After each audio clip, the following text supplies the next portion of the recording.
Hello everyone, and welcome once again to Let's Play Morrowind. I am going to turn down the music volume quite a bit, because it seems excessively loud to me. I don't know why the difficulty auto drops to medium. It does that sometimes, probably because I have transferred save files between my laptop and my main recording computer when I'm able to, so that I'm able to work on things remotely without actually having to be ass-in-seat at home. Let's see, my sensitivity's tanked, so let's fix that too. It sometimes happens, so I have to check. Anyway, here we are at the Census and Excise office, not quite in the same room where we left off, so let me return to where you What's this about? last saw me and explain what I've done. So, there's Celis Gravius. I can't help but notice the effects were exceedingly loud as well. Let's try that, see how that goes. So, when I left off I told you that I was gonna raise sneak to 100 while we were gone. That's been done, but I did a few other things too. All grindish, all I do recommend you accomplish immediately. So there you can see sneaks at 100, maximum proficiency has been reached, but we're still level 1, because as I mentioned, none of these skills play into our ultimate character development, which is why we're free to use them. When I was done with sneak, the next thing I did was raise athletics. It can be raised the same way sneak can, more or less, just by leaving things alone, but I am not kidding. It will take 3 or 4 real-time days in order to do it, but it's worth doing. By default, if you hit Q, that will cause your character to automatically move and just keep walking, and then if you hit caps lock, that turns into auto run. So I just left him auto running into that corner for about 4 days in order to max out my athletics. And that does 2 main things for me. First of all, you'll notice how much faster you even walk with a high athletics, let alone run. We don't move as slow as the average slug anymore, which is wonderful and highly necessary for our sanity. But it will also allow us to explore. You'll notice if we look at the map of Vardenfell, we start out here in Seydanine, down here by the coast, and there are a lot of grottos and caves that involve a heavy amount of swimming. We either have to have a decent athletics or a water-breathing spell in order to adequately explore those. We won't be able to buy a water-breathing spell at least until we get to Balmora, so having a high athletics will allow us to explore these grottos without having to leave the area, which is pretty nice. Third, you'll notice I've maxed out Speechcraft. That is substantially easier to do than the other skills are.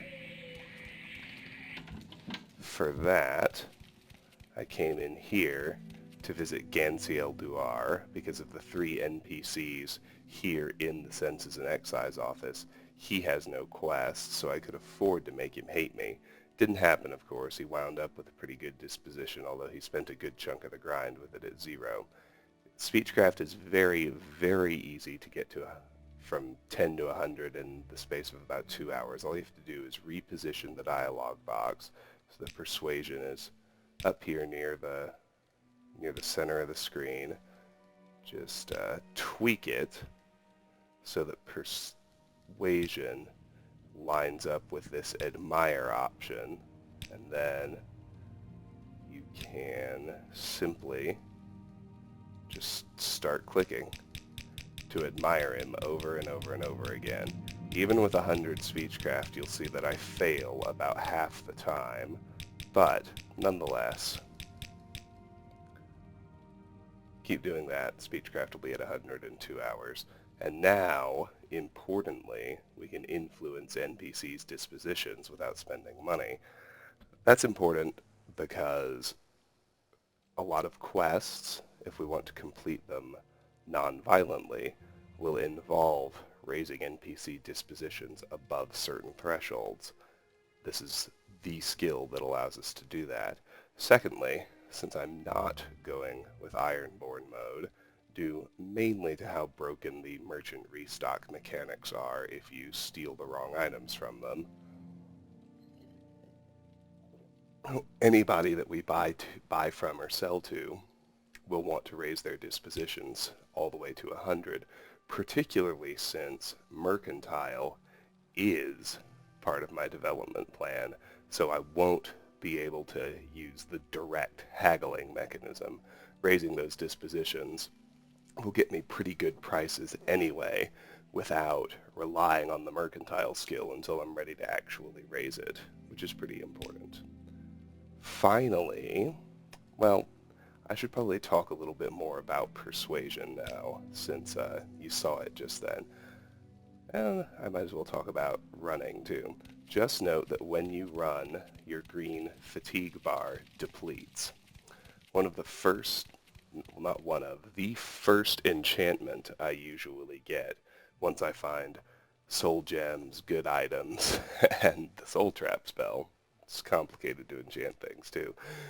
But once I'm powerful enough and have the necessary equipment, the first enchantment I get is usually a constant effect fortify fatigue 6 points, which is enough to offset any drain from running.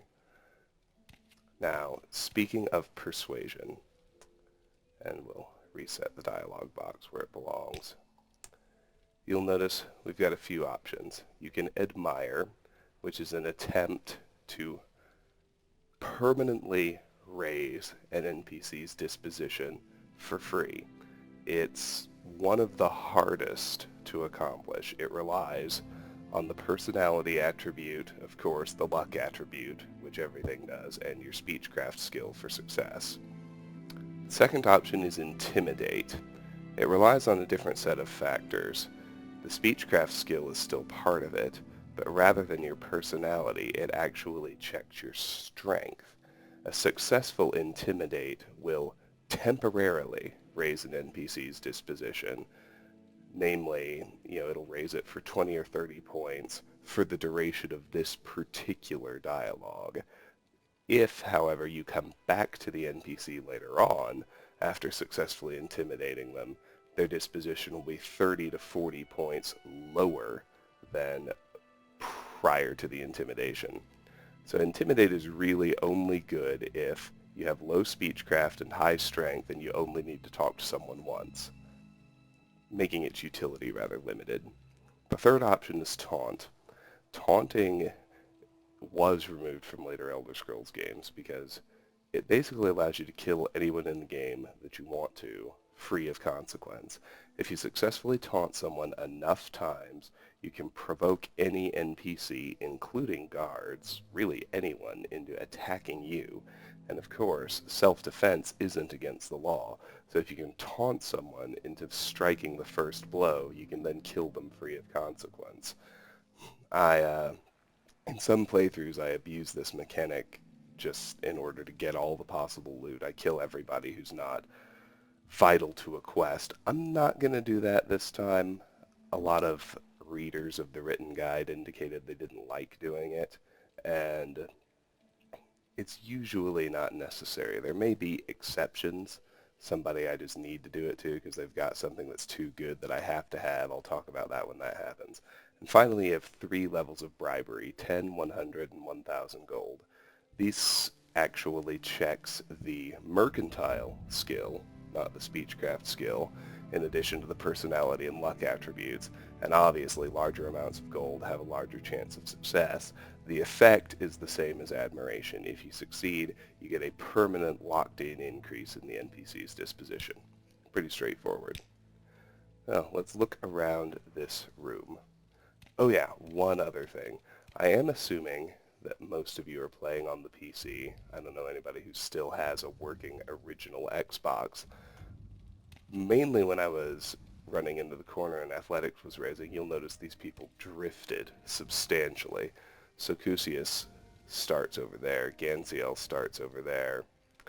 It's not really a problem in this interior, But as you're out in the world, people like silt strider operators and gondoliers and your fast travel points, they'll drift too, eventually to the point of falling away from their posts and being impossible to find. When that happens, the simplest fix is to hit tilde to go into the console. Just type this two-letter command, RA, which stands for reset actors, and it puts everybody back where they started. It's just something you'll probably have to do if you play this game for any length of time. If we try to go back out to the prison ship, you'll see we have a 100 level lock in our way, so that's clearly not happening. In fact, I don't even have a lockpick yet. Now, somebody mentioned that during character creation you can steal everything in this room without consequence. That's true, but I was just holding off because I wanted to get through character creation and save because it was already taking well over an hour. But if you're still in the tutorial and you steal anything from this room, Gansiel will rush you and tell you, hey, that's against the law, don't do that after you're freed or you'll end up in jail or worse. And he'll take the item from you. But what you can do is you can snatch an item really quickly and then pause and drop it on the floor before he gets to you. And he'll do his little dialogue, and then whatever you dropped on the floor will have its stolen tag removed, so you can freely pick it up and go sell it. The most important item that this is possible with is probably this limeware platter on the shelf, worth 650 gold. But I think that's all my preliminaries for now, so let's just go about looting this room. You'll notice that even with 100 sneak, I'm getting spotted rather frequently. It's because I'm in line of sight of both of them. So let's turn them away. What do you want? I'm able to make Sokusia's face away from the shelf, which is pretty good. Can't really do the same with Gansiel. So him we'll just have to live with, but line of sight on one NPC is still much easier to deal with than two. Let's start snatching stuff. The only really noteworthy piece of loot over here is the limeware platter, but as is my wont, I'm gonna Shanghai everything.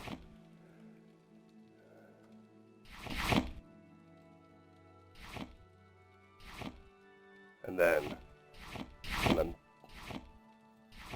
when I'm done in here and I go to Ariel's trade house later on, I'll explain more about the few things I don't steal and why I don't steal them.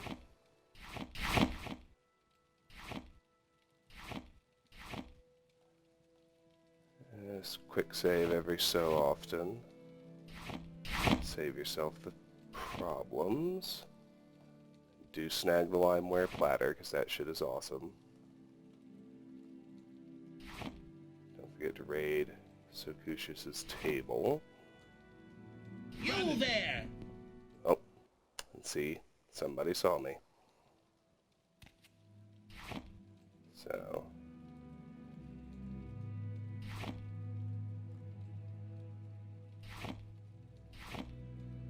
downside of getting closer, I think.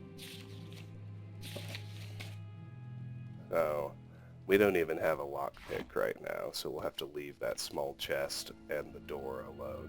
Let me keep a backlog, as I often do, of the locks and other obstacles that we've left behind. Reason being, the only real way to raise security, the security skill, is picking locks and disarming traps. So I never want to use a key unless I have no choice.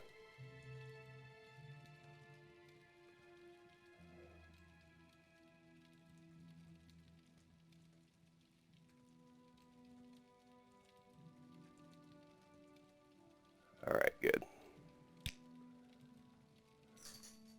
Oh yes, I almost forgot.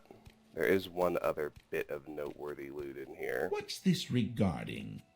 Let's spin Socusius this way so that we can raid this bookshelf. One interesting thing about this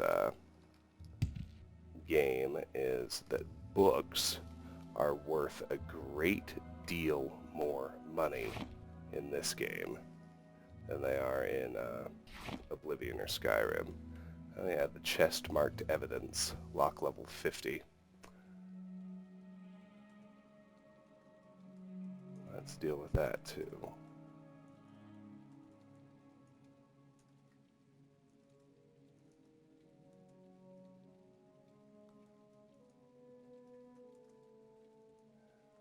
Alright, good. That's all done and done. So you look over here. I'd like to grab that vase first. Downside of Morrowind, actually, You've stolen for the last time. in terms of stealing stuff, is you don't have the awesome ability. You've made your last mistake, thief.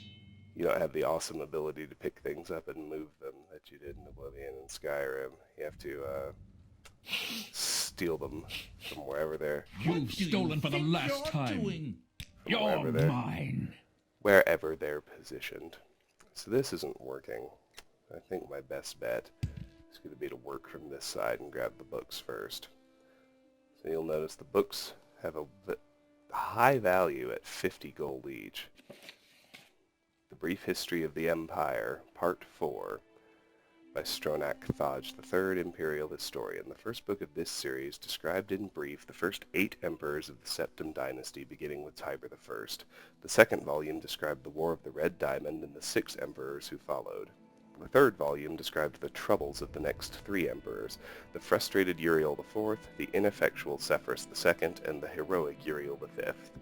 On Uriel V's death across the sea in distant hostile Akavir, Uriel VI was but 5 years old. In fact, Uriel VI was born only shortly before his father left for Akavir. Uriel V's only other progeny by a morganatic alliance were the twins Morihapa and Eloisa, who had been born a month after Uriel V left. Uriel VI was crowned in the 290th year of the Third Era. The imperial consort Phonica, as the boy's mother, was given a restricted regency until Uriel VI reached his majority.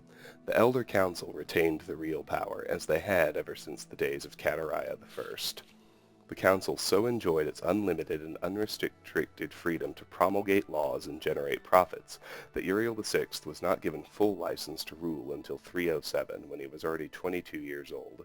He had been slowly assuming positions of responsibility for years, but both the council and his mother, who enjoyed even her limited regency, were loath to hand over the reins.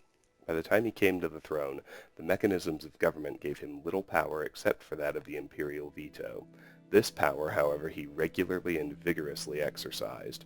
By 313, Uriel VI could boast with conviction that he truly did rule Tamriel. He utilized defunct spy networks and guard units to bully and coerce the difficult members of the Elder Council. His half-sister Morihapa was not surprisingly his staunchest ally, especially after her marriage to Baron Ulfgerson of Winterhold brought her considerable wealth and influence. As the sage Ugaridge said, Uriel V conquered Asroniet, but Uriel VI conquered the Elder Council. When Uriel VI fell off a horse and could not be resuscitated by the finest imperial healers, his beloved sister Morihapa took up the imperial tiara. At 25 years of age, she had been described by admittedly self-serving diplomats as the most beautiful creature in all of Tamriel. She was certainly well-learned, vivacious, athletic, and a well-practiced politician. She brought the Archmagister of Skyrim to the imperial city and created the second imperial battle mage since the days of Tiber Septim. Morihapa finished the job her brother had begun, and made the imperial province a true government under the Empress and later the Emperor. Outside the imperial province, however, the empire had been slowly disintegrating. Open revolutions and civil wars had raged unchallenged since the days of her grandfather Sepphoris II. Carefully coordinating her counterattacks, Morihapa slowly claimed back her rebellious vassals, always avoiding overextending herself. Though Morihata's military campaigns were remarkably successful, her deliberate pace often frustrated the council. One councilman, an Argonian, who took the Colovian name of Thoricles Romus, furious at her refusal to send troops to his troubled Black Marsh, is commonly believed to have hired the assassins who claimed her life in 3rd Era 339. Romus was summarily tried and executed, though he protested his innocence to the last. Morihata had no surviving children, and Eloisa had died of a fever 4 years before.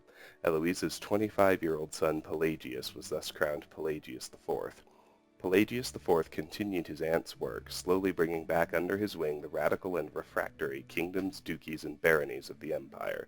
He exercised Morihata's poise and circumspect pace in his endeavors, but alas, he did not attain her success. The kingdoms had been free of constraint for so long that even a benign imperial presence was considered odious.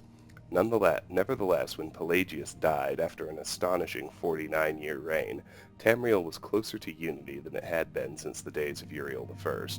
Our current emperor, his awesome and terrible majesty, Uriel Septim VII, son of Pelagius IV, has the diligence of his great-aunt Morihata, the political skill of his great-uncle Uriel VI, and the military prowess of his great-granduncle Uriel V. For 21 years he reigned and brought justice and order to Tamriel. In the year 3rd Era 389, however, his imperial battle mage Jagar Tharn betrayed him. Uriel VII was imprisoned in a dimension of Tharn's creation, and Tharn used his sorcery of illusion to assume the emperor's aspect. For the next 10 years, Tharn abused imperial privilege, but did not continue Uriel VII's schedule of reconquest. It is not yet entirely known what Tharn's goals and personal accomplishments were during the 10 years he masqueraded as his liege lord. In 3rd Era 399, an enigmatic champion defeated the battle mage in the dungeons of the imperial palace and freed Uriel VII from his other dimensional jail. Since his emancipation, Uriel Septim VII has worked diligently to renew the battles that would reunite Tamriel. Tharn's interference broke the momentum, it is true, but the years since then have proven that there is hope of the golden age of Tiber Septim's rule glorifying Tamriel once again. Now there's one other thing I forgot to mention before we go to the other books, and that is, in addition to everything else, I raised acrobatics by 10 ranks, from 10 to 20. I stopped there because acrobatics plays into my leveling plan. I'm using it to raise strength early on. Easiest way to raise acrobatics is just to jump in place. And the fastest way to do that in here is just to go to these stairs where you can quickly get 3 to 4 jumps at a time. Now I don't want to actually use those jumps. I want to hold on to them. So, Brief History of the Empire, Part 3 by Stronach Thodge III, Imperial Historian. The first volume of this series told in brief the story of the succession of the first 8 emperors of the Septim dynasty from Tiber I to Kintyre II. Coffee time. Give me a moment. The second volume described the War of the Red Diamond and the 6 emperors that followed its aftermath, from Uriel III to Cassander I. At the end of that volume, it was described how the Emperor Cassinder's half-brother Uriel IV assumed the throne of the Empire of Tamriel. It will be recalled that Uriel IV was not a septim by birth. His mother, though she reigned as empress for many years, was a dark elf married to a true septim emperor Pelagius III. Uriel's father was actually Catariah I's consort after Pelagius's death, a Breton nobleman named Galavir Lariat. Before taking the throne of empire, Cassander I had ruled the kingdom of Wayrest, but poor health had forced him to retire. Cassander had no children, so he legally adopted his half-brother Uriel and abdicated the kingdom.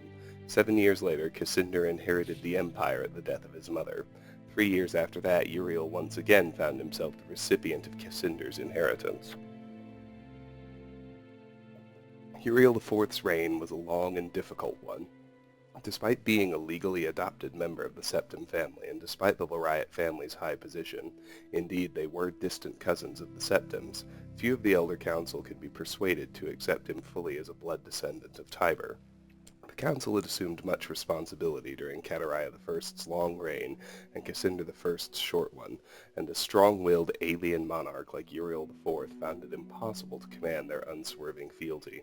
Time and again the council and emperor were at odds, and time and again the council won the battles. Since the days of Pelagius II, the elder council had consisted of the wealthiest men and women in the empire, and the power they wielded was conclusive. The council's last victory over Uriel IV was posthumous. Andorak, Uriel IV's son, was disinherited by vote of council, and a cousin more closely related to the original septum line was proclaimed Sepphoris II in 30 or 268. For the first 9 years of Sepphoris II's reign, those loyal to Andorak battled the imperial forces. In an act that the sage Ariantine called Tiber Septim's heart beating no more, the council granted Andorak the high rock kingdom of Shornhelm to end the war, and Andorak's descendants still rule there.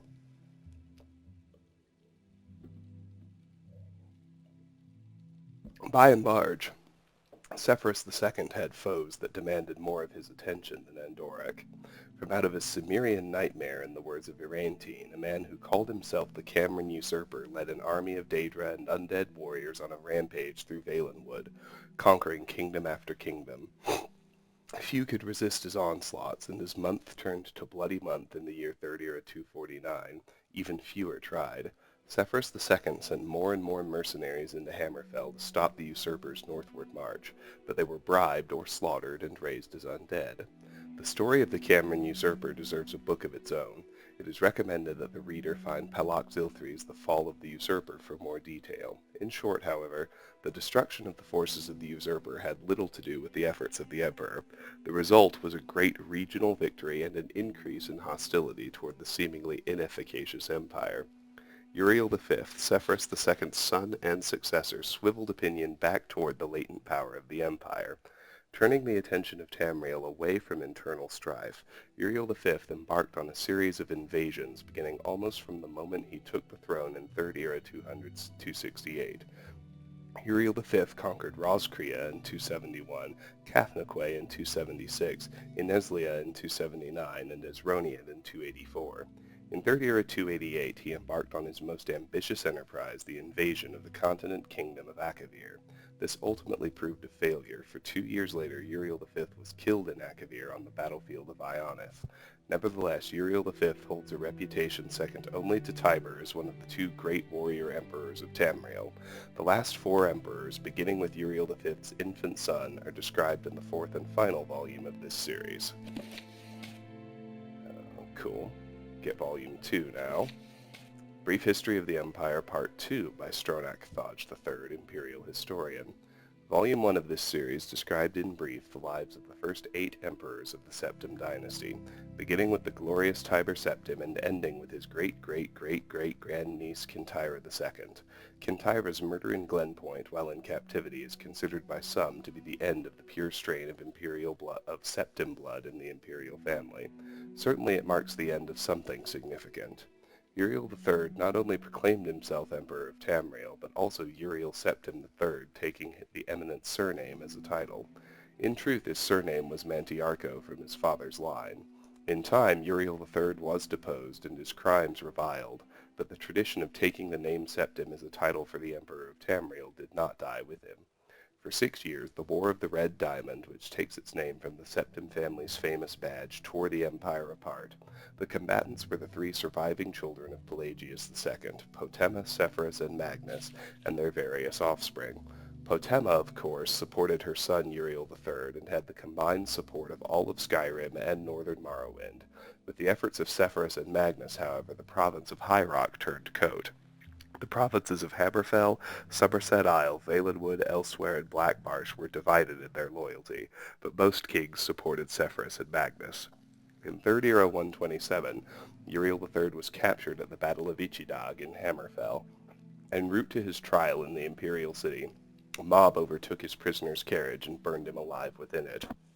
His captor and uncle continued on to the imperial city, and by common acclaim was proclaimed Sepphoris I, Emperor of Tamriel. Sepphoris's reign was marked by nothing but war. By all accounts he was a kind and intelligent man, but what Tamriel needed was a great warrior, and he, fortunately, was that. It took an additional 10 years of constant warfare for him to defeat his sister Potema, the so-called Wolf Queen of Solitude, who died in the siege of her city-state in the year 137. Sepphoris survived his sister by only 3 years. He never had time during the war years to marry, so it was his brother, the fourth child of Pelagius II, who assumed the throne.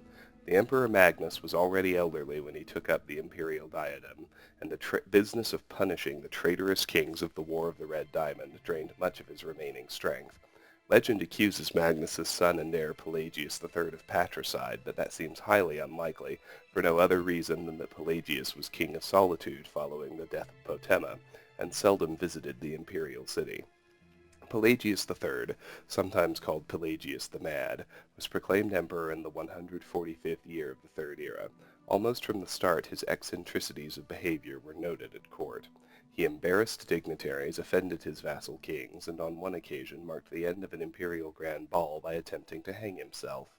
His long-suffering wife was finally awarded the regency of Tamriel, and Pelagius III was sent to a series of healing institutions and asylums until his death in 3rd Era 153 at the age of 34. The Empress Regent of Tamriel was proclaimed Empress Catariah I upon the death of her husband. Some who do not mark the end of the Septim bloodline with the death of Kintyra II consider the ascendancy of this dark elf woman the true mark of its decline. Her defenders, on the other hand, assert that though Catariah was not descended from Tiber, the son she had with Pelagius was, so the imperial chain did continue. Despite racist assertions to the contrary, Catariah's 46-year reign was one of the most celebrated in Tamriel's history. Uncomfortable in the imperial city, Catariah traveled extensively throughout the empire, such as no emperor ever had since Tiber's day. She repaired much of the damage that previous emperors' broken alliances and bungled diplomacy created. The people of Tamriel came to love their empress far more than the nobility did. Catariah's death in a minor skirmish in Blackmarsh is a favorite subject of conspiracy-minded historians. The sage Montelius's discovery, for instance, of a disenfranchised branch of the Septim family and their involvement with the skirmish was a revelation indeed. When Cassander assumed the throne upon the death of his mother, he was already middle-aged. Only half-elven, he aged like a Breton. In fact, he had left the rule of Wayrest to his half-brother Uriel due to poor health. Nevertheless, as the only true blood relation of Pelagius, and thus Tiber, he was pressed into accepting the throne. To no one's surprise, the Emperor Cassander's reign did not last long. In 2 years he joined his predecessors in eternal slumber. Uriel the Riot, Cassander's half-brother, and the child of Catariah I and her imperial consort Galavir the Riot, after the death of Pelagius III, left the kingdom of Wayrest to reign as Uriel IV. Legally, Uriel IV was a Septim. Cassander had adopted him into the royal family when he had become king of Wayrest. Nevertheless, to the council and the people of Tamriel, he was a bastard child of Catariah. Uriel did not possess the dynamism of his mother, and his long 43-year reign was a hotbed of sedition. Uriel IV's story is told in the 3rd volume of this series. And, of course, Brief History of the Empire, Part 1. By Stronach Thodge III, Imperial Historian. Before the rule of Tiber Septim, all Tamriel was in chaos. The poet Census called that period of continuous unrest, days and nights of blood and venom. The kings were a petty lot of grasping tyrants who fought Tiber's attempts to bring order to the land, but they were as disorganized as they were dissolute, and the strong hand of Septim brought peace forcibly to Tamriel. The year was 2nd Era 896. The following year, the emperor declared the beginning of a new era. Thus began the 3rd Era, Year Aught. For 38 years, the Emperor Tiber reigned supreme. It was a lawful, pious, and glorious age when justice was known to one and all, from serf to sovereign. On Tiber's death, it reigned for an entire fortnight as if the land of Tamriel itself was weeping. The emperor's grandson, Pelagius, came to the throne. Though his reign was short, he was as strong and resolute as his father had been, and Tamriel could have enjoyed a continuation of the Golden Age. Alas, an unknown enemy of the Septim family hired that accursed organization of cutthroats, the Dark Brotherhood, to kill the Emperor Pelagius I as he knelt at prayer at the Temple of the One in the imperial city. Pelagius I's reign lasted less than 3 years. Pelagius had no living children, so the crown imperial passed to his first cousin, the daughter of Tiber's brother Agnorith. Kintyra, former queen of Silvanar, assumed the throne as Kintyra I. Her reign was blessed with prosperity and good harvests, and she herself was an avid patroness of art, music, and dance. Kintyra's son was crowned after her death, the first emperor of Tamriel to use the imperial name Uriel. Uriel I was the great lawmaker of the Septim dynasty and a promoter of independent organizations and guilds. Under his kind but firm hand, the Fighters Guild and the Mages Guild increased in prominence throughout Tamriel. His son and successor Uriel II reigned for 18 years, from the death of Uriel I in 3rd Era 64 to Pelagius II's accession in 3rd Era 82. Tragically, the rule of Uriel II was cursed with blights, plagues, and insurrections. The tenderness he inherited from his father did not serve Tamriel well, and little justice was done. Pelagius II inherited not only the throne from his father, but the debt from the latter's poor financial and judicial management.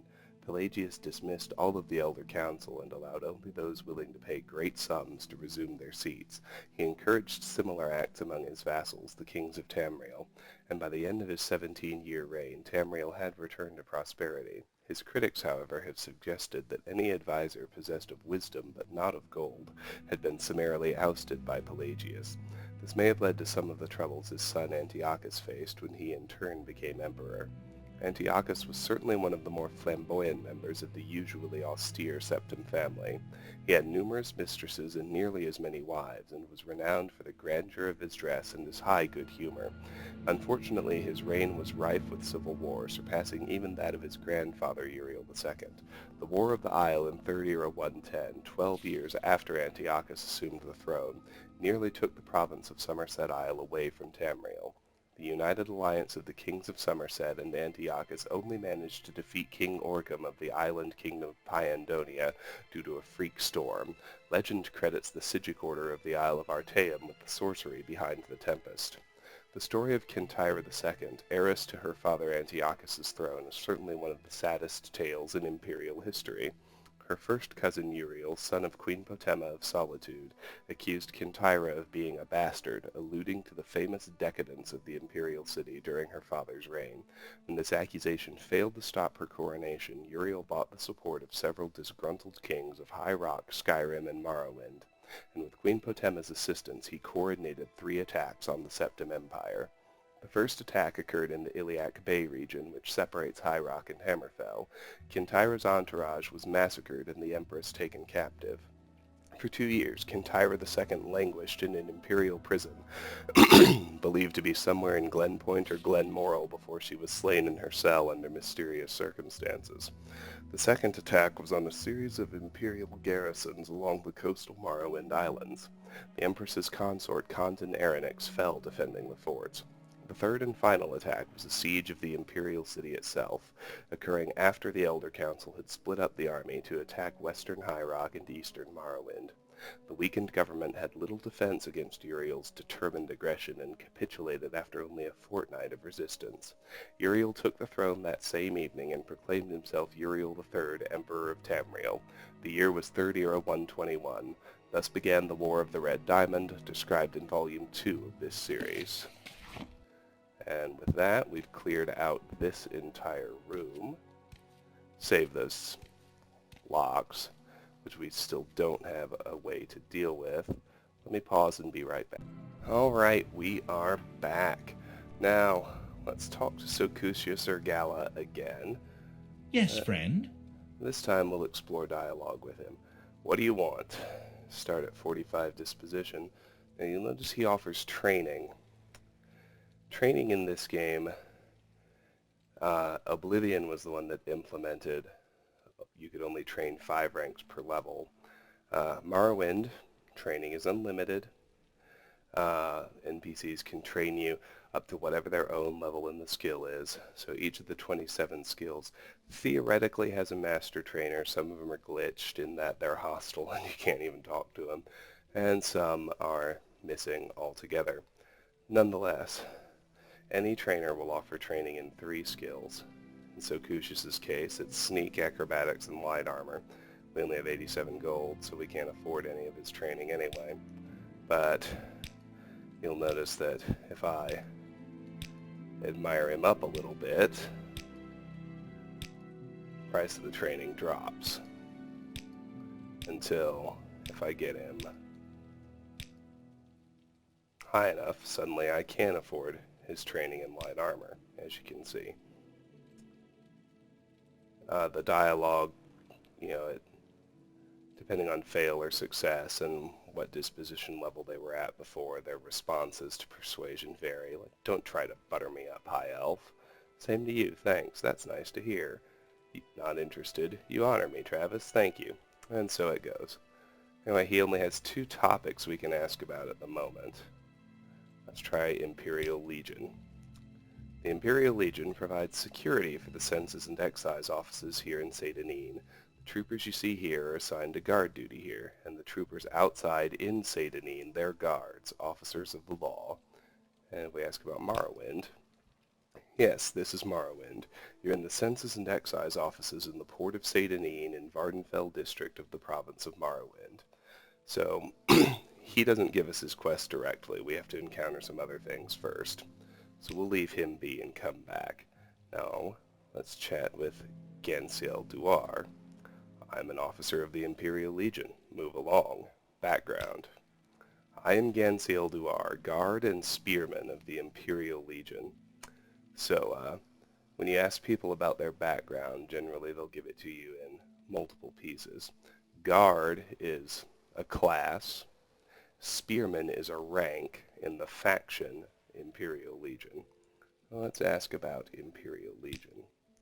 We have garrisons at Fort Pelagiad in Pelagiad, Hawkmoth Fort in Ebonheart, Fort Moonmoth in Malmora, Fort Buckmoth in Aldrune, and Fort Darius in Nissus. Were you looking to join the Imperial Legion? Sure. All the garrisons are presently at full strength, except perhaps the Death's Head Legion at Fort Darius in the West Gash near the village of Nissus. If you're interested, you'll have to talk to General Darius there. Latest rumors. My son was recently shipped up to Fort Frostmoth on the island of Solstheim. I don't know what he did to deserve that, but it couldn't have been good. Your journal has been updated. Little advice. If you find yourself stumbling into trouble when you're tired, stop being so reckless. Keep an eye out. If you're entering unfamiliar territory and you think it might be hostile, slow down to a walk, look around, catch your breath, and be ready for trouble. Little secret. Talk to everyone. Talk is cheap. Ask questions. You don't ask, you never learn. Solstheim. I've heard of the place. I believe there's an Imperial fort up there. Fort Frostmoth or something. If you want to go there, check around in Cool. There may be a ship that'll take you. Your journal has been updated. And we did get another new topic there. Let's do Imperial. Our civilization has brought peace and prosperity to all Tamriel. We place our faith in hard work, education, and discipline. We prefer free trade and diplomacy, but are not ashamed to use force. So if we look at our journal, I have heard rumors of an island to the north of Vardenfell named Solstheim. There is apparently an Imperial fort named Fort Frostmoth. I have been told there is now a boat in Cool that offers transport to the island of Solstheim. That, of course, kicks off the Blood Moon expansion. I will note also that if you go into your journal, you can go by topics and see what topics you've actually learned and can ask people about. If you go to quests, you can see your directives. So we have Report to Caius Cosades, which is, of course, the main game's main quest, and An Island to the North, which is the Blood Moon expansion's main quest. Now, it occurs to me that there's flavor text up in here that I haven't looked at yet. So, let's explain our choices a bit more clearly. Health. The amount of damage you can take before you die increases every time you gain a level 40 of 40. Magicka. Used to cast spells, Magicka is naturally restored by resting. 225 of 225. Fatigue. How tired you are. Low fatigue makes it harder to successfully perform actions. 160 of 160. Level 1. Progress toward level increase 0 out of 10. Race. High Elf. The High Elves consider themselves the most civilized culture of Tamriel. The common tongue of the Empire, Tamrielic, is based on Altmer speech and writing, and most of the Empire's arts, crafts, and sciences derive from High Elven traditions. Deft, intelligent, and strong-willed, High Elves are often gifted in the arcane arts, and High Elves boast that their sublime physical natures make them far more resistant to disease than the lesser races. Class, Adventurer, User-Defined Class, Specialization, Stealth. Now, just so we don't lose out on it, Let's make a save here and go back to character creation. Stand up. There you go. You were dreaming. What's your name? Well, not even last night's storm could wake you. I heard them say we've reached Morrowind. I'm sure they'll let us go.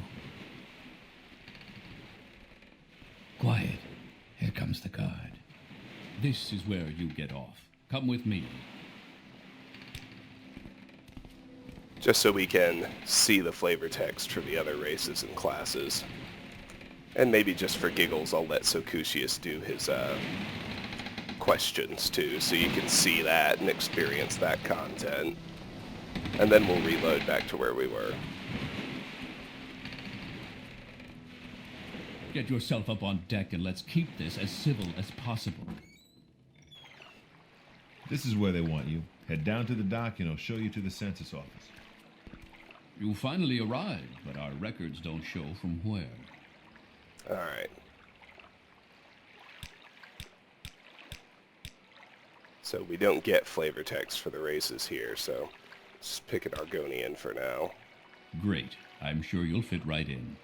Follow me up to the office and they'll finish your release.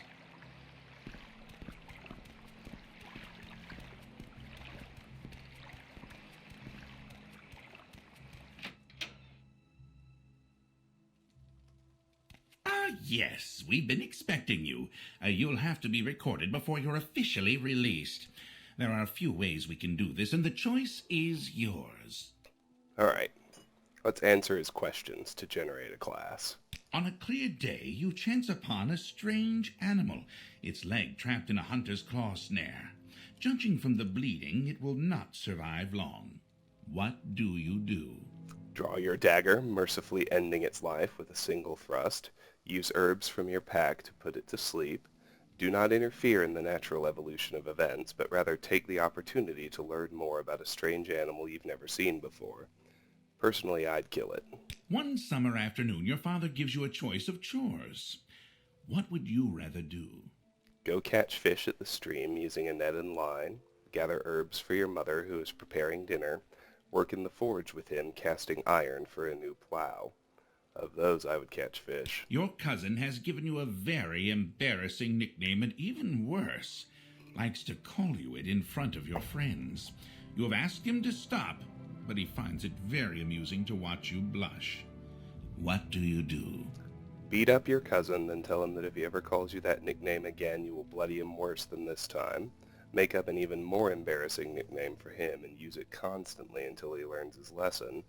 Make up a story that it makes your nickname a badge of honor instead of something humiliating. Of those, I'd probably try to do that one, even though I think that's tough. There is a lot of heated discussion at the local tavern over a group of people called telepaths. They've been hired by certain city-state kings. Rumor has it these telepaths read a person's mind and tell their lord whether a follower is telling the truth or not. You believe what? Loyal followers to the king have nothing to fear from a telepath. It is important to have a method of finding assassins and spies before it is too late. This is a terrible practice. A person's thoughts are his own, and no one, not even a king, has the right to make such an invasion into another human's mind. In these times, it is a necessary evil. Although you do not necessarily like the idea, a telepath could have certain advantages during a time of war or in finding someone innocent of a crime. I'm going with number 2. Your mind is your own, man. Your mother sends you to the market with a list of goods to buy. After you finish, you find that by mistake a shopkeeper has given you too much money back in exchange for one of the items. What do you do? Return to the store and give the shopkeeper his hard-earned money, explaining to him the mistake. Pocket the extra money, knowing that shopkeepers in general tend to overcharge customers anyway. Decide to put the extra money to good use and purchase items that would help your family. If I'm being honest, I'd pocket it. While in a marketplace, you witness a thief cut a purse from a noble. Even as he does so, the noble notices and calls for the city guards. In his haste to get away, the thief drops the purse near you. Surprisingly, no one seems to notice the bag of coins at your feet. What do you do? Pick up the bag and signal to the guard, knowing that the only honorable thing to do is return the money to its rightful owner. Leave the bag there, knowing that it is better not to get involved. Pick up the bag and pocket it, knowing that the extra windfall will help your family in times of trouble. Dollar bills, y'all. Your father sends you on a task which you loathe, cleaning the stables. On the way there, pitchfork in hand, you run into your friend from the homestead near your own. He offers to do it for you, in return for a future favor of his choosing. What do you do? Accept his offer, reasoning that as long as the stables are clean, it matters not who does the cleaning.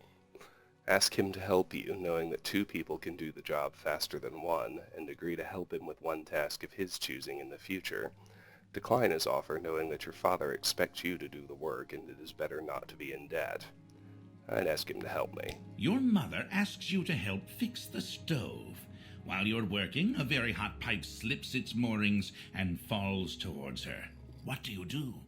Push your mother out of the way, position yourself between the pipe and your mother, or grab the hot pipe and try to push it away.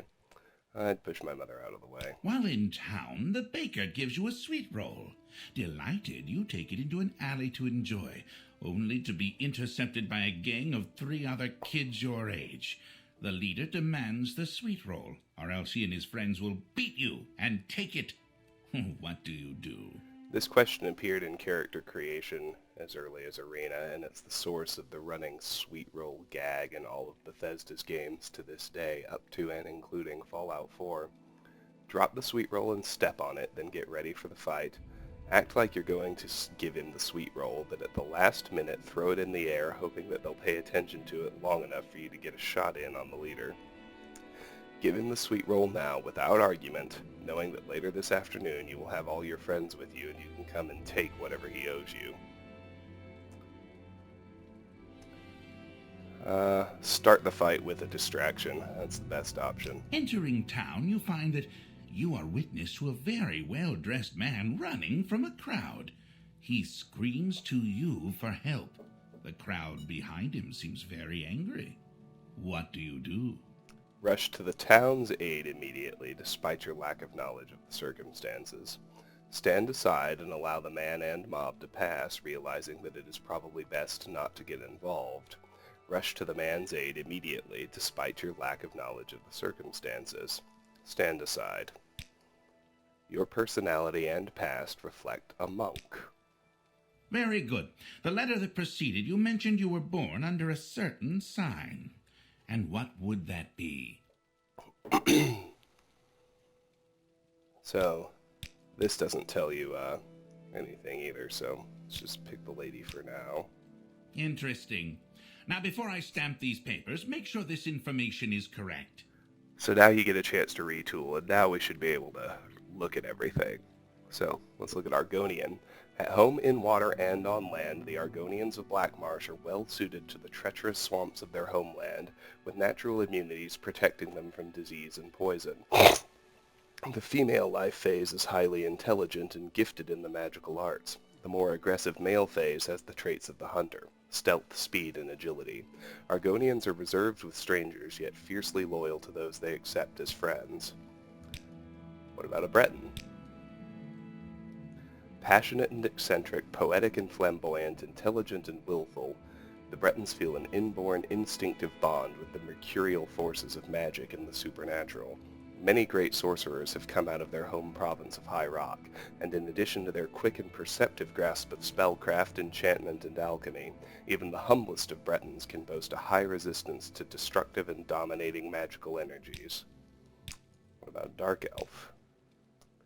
In the Empire, Dark Elves is the common usage, but in their Morrowind homeland they call themselves the Dunmer. The dark-skinned, red-eyed Dark Elves combine powerful intellect with strong and agile physiques, producing superior warriors and sorcerers. On the battlefield, Dark Elves are noted for their skilled and balanced integration of swordsmen, marksmen, and war wizards. In character, they are grim, distrusting, and disdainful of other races. We already looked at High Elf, so Imperial. The well-educated and well-spoken native of Cyrodiil are known for the discipline and training of their citizen armies.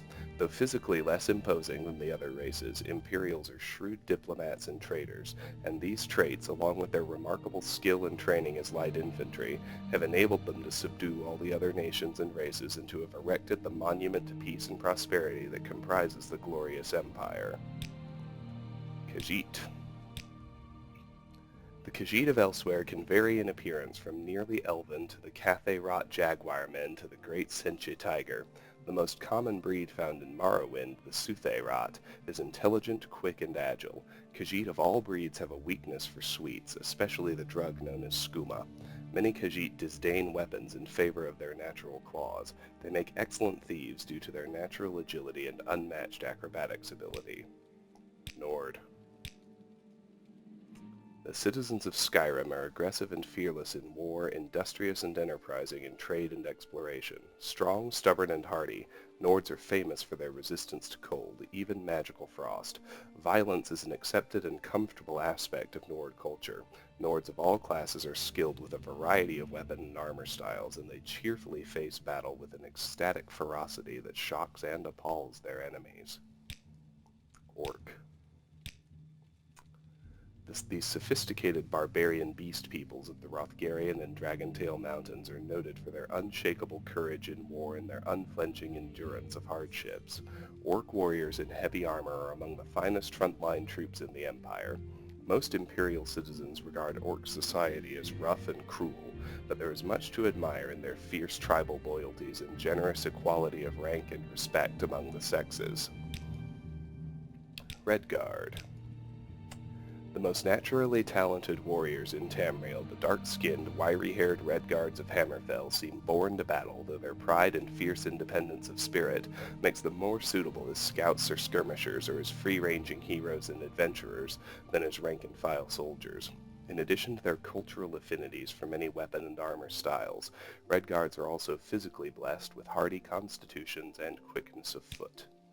And that leaves Wood Elf. The Wood Elves are the various barbarian elven clanfolk of the western Valenwood forests. These country cousins of the High Elves and Dark Elves are nimble and quick in body and wit, and because of their curious natures and natural agility, Wood Elves are especially suitable as scouts, agents, and thieves. But most of all, the Wood Elves are known for their skills with bows. There are no finer archers in all of Tamriel. Now let's look at classes. So we start with an acrobat. Acrobat is a polite euphemism for agile burglars and second-story men. These thieves avoid detection by stealth and rely on mobility and cunning to avoid capture. Agent. Agents are operatives skilled in deception and avoidance, but trained in self-defense and the use of deadly force. Self-reliant and independent, agents devote themselves to personal goals or to various patrons or causes. Specialization, stealth, as was acrobat. Archer. Archers are fighters specializing in long-range combat and rapid movement. Opponents are kept at distance by ranged weapons and swift maneuvers and engaged in melee with sword and shield after the enemy is wounded and weary. Specialization combat.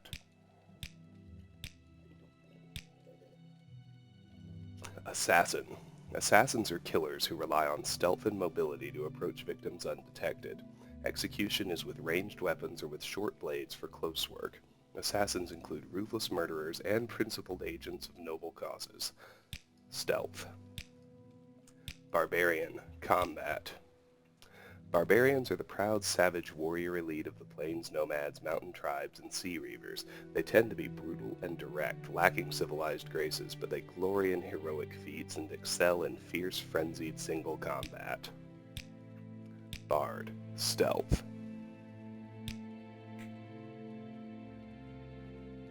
Bards are lore masters and storytellers.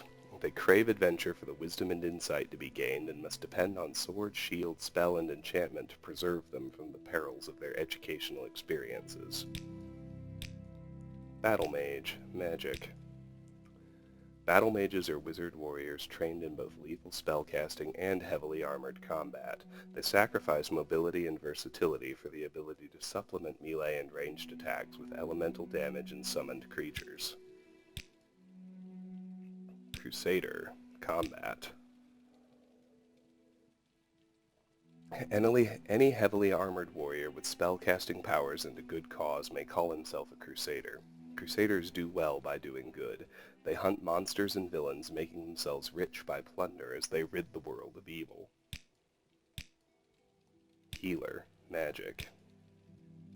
Healers are spellcasters who swear solemn oaths to heal the afflicted and cure the diseased. When threatened, they defend themselves with reason and disabling attacks and magic, relying on deadly force only in extremity. Knight. Combat. Of noble birth or distinguished in battle or tourney, knights are civilized warriors, schooled in letters and courtesy, governed by the codes of chivalry. In addition to the arts of war, knights study the lore of healing and enchantment. Mage. Magic. Most mages claim to study magic for its intellectual rewards, but they also often profit from its practical applications.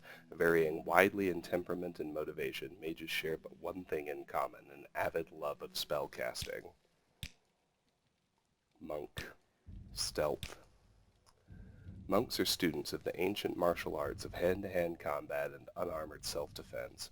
Monks avoid detection by stealth, mobility, and agility, and are skilled with a variety of ranged and close combat weapons. Nightblade. Magic. Nightblades are spellcasters who use their magics to enhance mobility, concealment, and stealthy close combat. They have a sinister reputation, since many Nightblades are thieves, enforcers, assassins, or covert agents. Pilgrim. Stealth. Pilgrims are travelers, seekers of truth and enlightenment. They fortify themselves for road and wilderness with arms, armor, and magic. And through the wide experience of the world, they become shrewd in commerce and persuasion. Rogue. Combat. Rogues are adventurers and opportunists with a gift for getting into and out of trouble. Relying variously on charm and dash, blades and business sense, they thrive on conflict and misfortune, trusting to their luck and cunning to survive. Scout. Combat. Scouts rely on stealth to survey routes and opponents using ranged weapons and skirmish tactics when forced to fight. By contrast with barbarians, in combat, scouts tend to be cautious and methodical rather than impulsive. Sorcerer. Magic. Though spellcasters by vocation, sorcerers rely most on summonings and enchantments. They are greedy for magic scrolls, rings, armor, and weapons, and commanding undead and Daedric servants gratifies their egos. Spellsword. Magic. Spellswords are spellcasting specialists trained to support Imperial troops in skirmish and battle. Veteran spellswords are prized as mercenaries and well-suited for careers as adventurers and soldiers of fortune.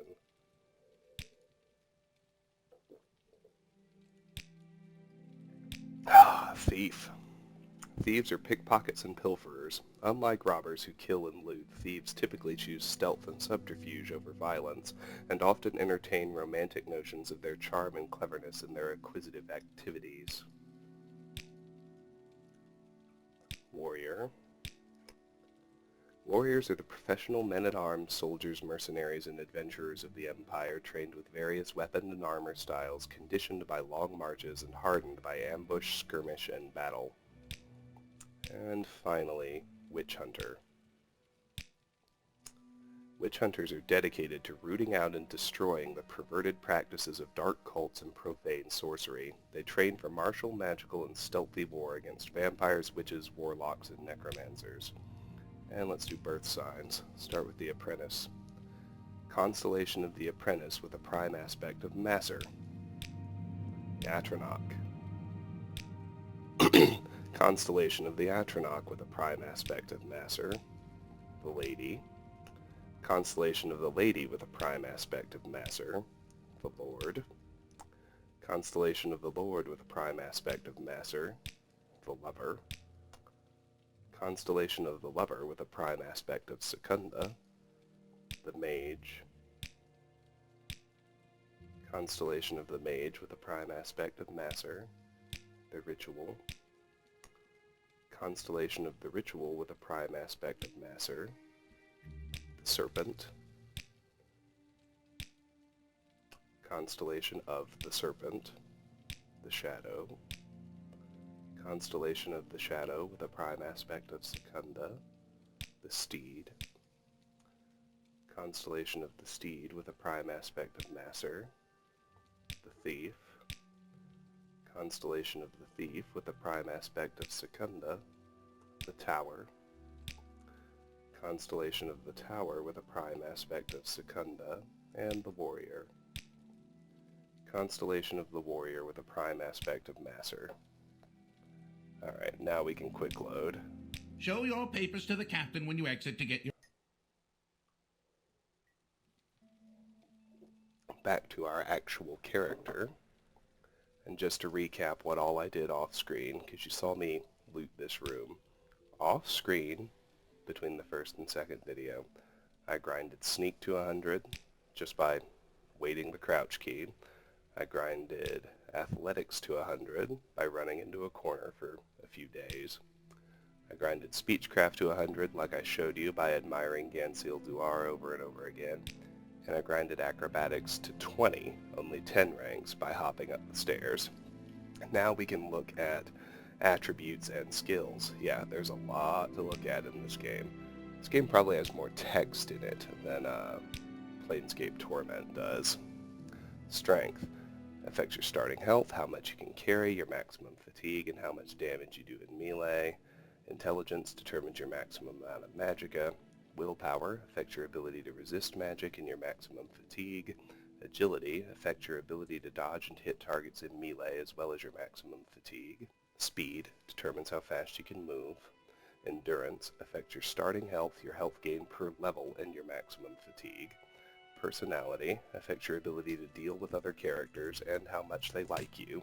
Luck affects every action you do in a small way. Skills. Major skills. Spear.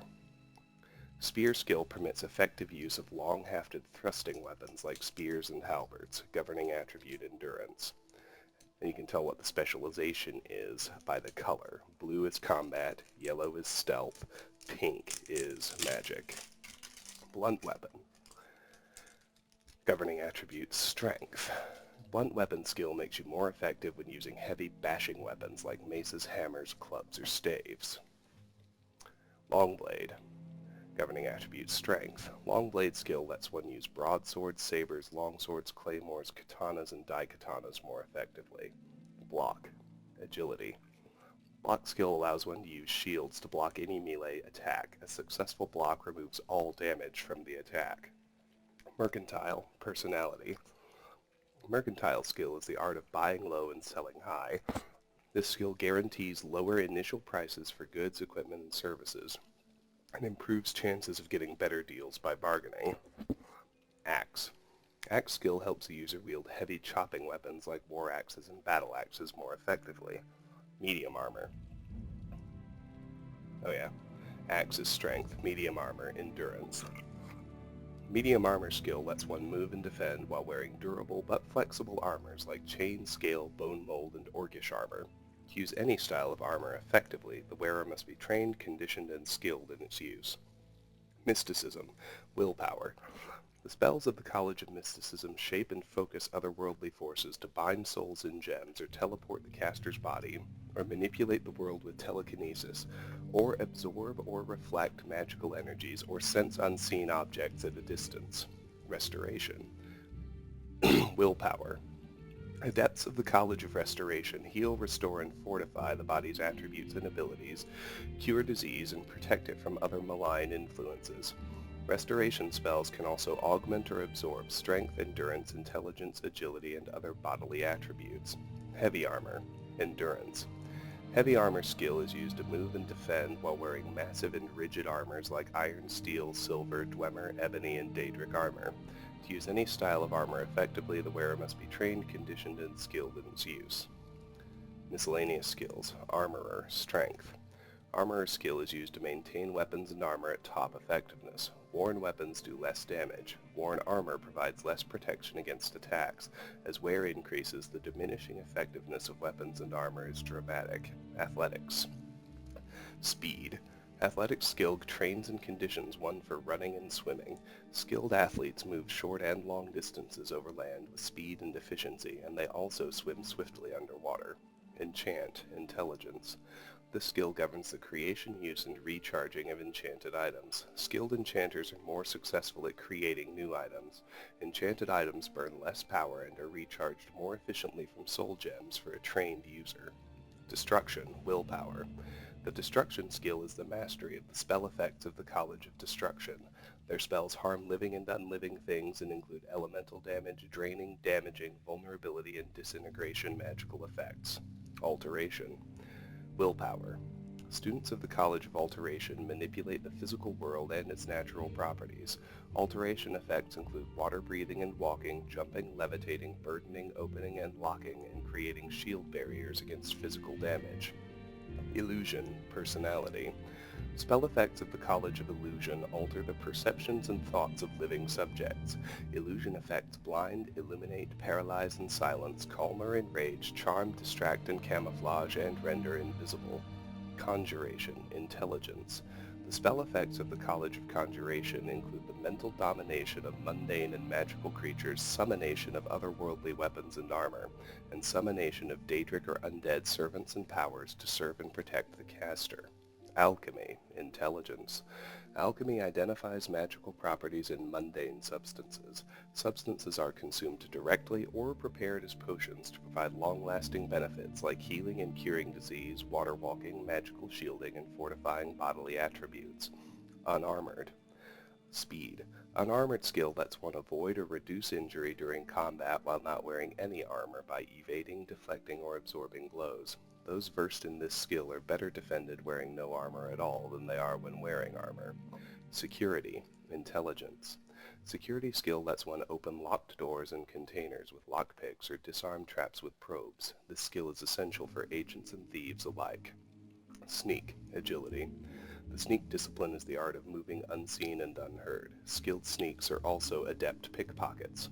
Acrobatics, strength.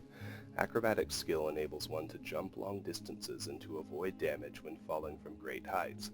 Nimble acrobats can reach areas others cannot get to and can direct their paths while falling. Light armor, agility.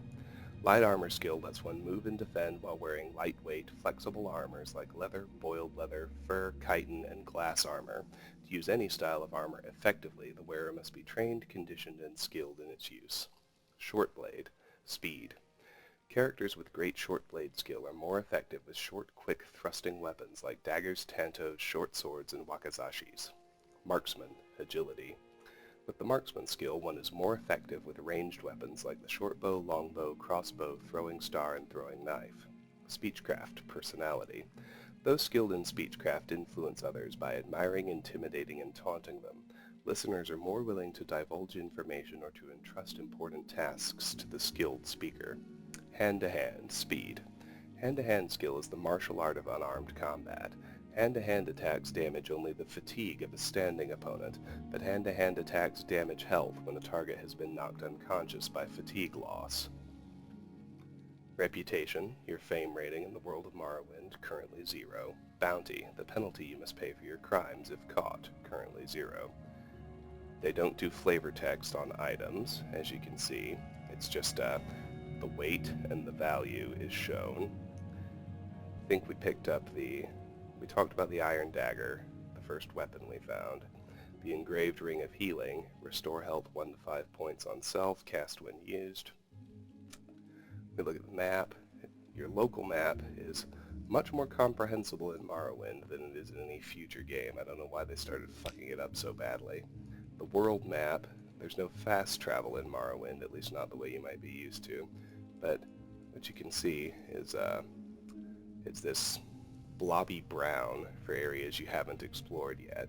You can actually see terrain start to fill in around areas you've been to. So we've just been to Satanin. We haven't really gone anywhere yet. Finally, your magic menu also shows all your standing effects. So the character we built, no powers, no spells, just the Engraved Ring of Healing and magic items. We can also look at our active effects. Fortify Maximum Magicka, 1.5 times Intelligence Magicka bonus for being a high elf, Womb Burn 2.0 times intelligence, that's for the Atronach birth sign. 50% weakness to magicka, 50% weakness to fire, 25% weakness to frost, 25% weakness to shock, and resist common disease 75% all come from our race, selecting High Elf. Spell absorption, Womb Burn, 50 points, that's from the Atronach, and stunted magicka, Womb Burn, again, the Atronach. So with all that... friend, how does the day greet you? With all that done, we'll still need to come back here to talk to Socusius later about a quest and to pick open those locks. But for the moment, we're done with that room, and that's as good a time as any for me to end the video because we've been going for over an hour. A lot of talking, a lot of text. We'll loot the rest of Census and Excise and keep going next time on Let's Play Morrowind. Until then, thank you so much for watching. If you're wondering if I'm going to get back to Skyrim, the answer is yes. I've spent a few more hours hunting for the right random encounter and still haven't found it. Once I get there, I'll make a save at finding it and resume that playthrough till it's finished. Until whenever, thank you so much for watching. If you enjoy my videos, please consider liking, sharing, or subscribing, and I hope you have a fantastic day regardless. Bye-bye.